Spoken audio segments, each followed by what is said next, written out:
नमस्कार, सार्थक कलेक्शन मध्ये स्वागत आहे। आज एक नवीन पॅटर्न आले साडीमध्ये, खूप छान आहे काठपदर मध्ये। हे पहा, एक नवीन पॅटर्न आहे, एकदम अप्रतिम आहे।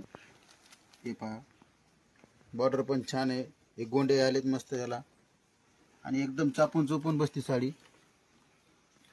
रेट जाते फक्त 1300 रुपयामध्ये, फक्त आणि फक्त 1300 रुपयामध्ये। एकच नंबर क्वालिटी आहे। हे पहा, त्याच्यातले कलर पण सगळे खूप सुंदर आहेत। हे बघा, एक नंबर क्वालिटी आणि क्वांटिटी पण खूप आहे। यावंच लागतं सार्थक कलेक्शनला भेट द्यायला। हे पहा, कलर हा पण कलर खूप छान आहे, सध्याला खूप ट्रेनिंग मध्ये साडी आहे। हे बघा, हे बघा सगळे कलर आहेत त्याच्यामध्ये।